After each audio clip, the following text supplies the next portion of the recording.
What's up, guys? This is your Waylon Jennings of Watermelons coming back at you from the hooch. It's about midnight on April 28th. I am exhausted. Just like always, this is going to be super off the cuff, so hopefully I don't sound too stupid. Let's as I stutter. Anyway, I want to start out talking about my fabled notebook. Anybody that's been close to me in the last like 6 to 10 years knows that when it comes to gardening, I carry a notebook everywhere I go. And the back subject of it, it's a five subject, is titled Lessons Learned, which is basically code for stuff that I've messed up really bad and I don't want to do again. And I don't know, maybe things that I learned from other people. It's going to be something that, A, you guys get to benefit from just hearing from when I talk about it. And B, I'm going to go back and I'm going to read that, okay? Like right before I do my next year's garden, and a lot of the mistakes that I've been making right now aren't going to happen again. I feel like there's a lot of rookie things going on, but nonetheless, I'm at least I try hard, right? Um, Big topic that everybody's talking about right now is what kind of summer do we think we're going to have?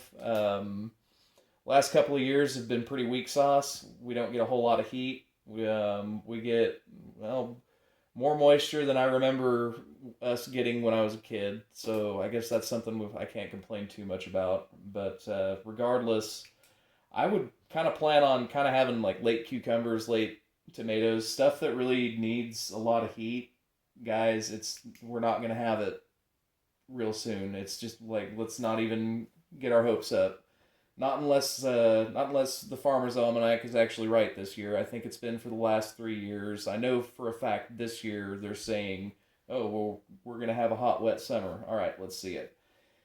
If anything, if we do have a cool summer, hopefully we at least get an Indian summer so we can get a good bumper crop towards the end. Help those of us that are actually going to be canning and trying to live off of this stuff over the course of the winter. Um, the ground temperatures as a result of this weather just they aren't really getting above 50 all that much. There was one day last week that they got up to 60 for the midnight temperature, and that was one day, and it's it's just getting too cold at night. The ground's not moist enough to really retain heat anyway, so as soon as it chills off quick. I have had some pretty good luck with sunflowers coming up in 7 days, so that's good. I had some romaine lettuce come up in 6 days, which really impressed the hell out of me. So it's those of us that are doing the cool weather stuff, we're at least having an extended cool weather season. So hopefully I can sell a lot of lettuce and spinach. I will tell you guys right off the bat, the berry bramble that I'm trying to start just isn't doing very well. I don't know if it's a ground temperature thing or a watering thing, but it's one of those two things. When I get down to the bottom of it, you guys are probably going to hear about it. And again, due to the weather, I've only had about out of 226 seedlings that I'm marketing to sell, I've only got about 30 of them sold right now. But most people don't even have their gardens tilled right now, and a lot of people aren't going to plant until after Mother's Day. I totally get that. I mean, it kind of is what it is. I planned everything to start marketing this week simply because it was the week before the frost date, and well, lesson learned, right? Honestly, I think I'm gonna plant at the same time next year, but I'm gonna start marketing them around May 7th instead of April 24th. It's too early. That's all there is to it. But I guess we'll move on to what I've been up to. The vast majority of my time has been raking fescue out of 9,000 square feet of gardens. That takes a lot of time.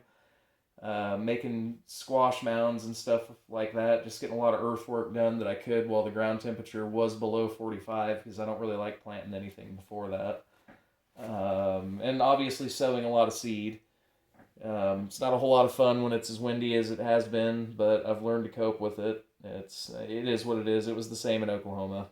Mama didn't raise no bitch.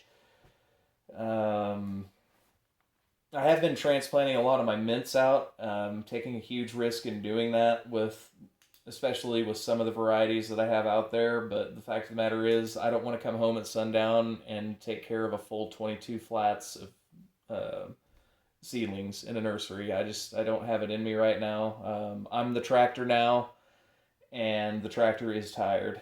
Other than that, um, I want to actually, I have forgotten about this. So before we close out for the night, I want to thank Brian Wolf. He's the reason that that all got tilled, and it got tilled in a timely manner and deep. That's what needed to happen.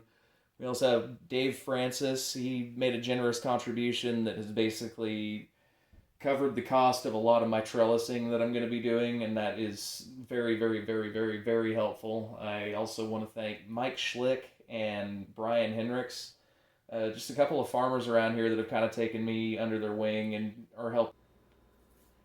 I'm going to close out with one more thing. Anybody that's listening in right now and feels like they want to contribute to this, just try and help get the word out. If you're local around here, tell everybody that I'm going to be doing the farmers market. If you're not located within Clay County, Nebraska, and you're listening in and you're interested in this, the best thing you can do for me is to just kind of let your friends that are gardeners know, hey, I know this guy that's doing this podcast and I think it's neat, yada yada. Hit like, hit subscribe. I have to say it because, well, that's the way this works, I guess. I'm learning too. So, other than that, guys, I'm exhausted. It's time for me to eat. Thanks.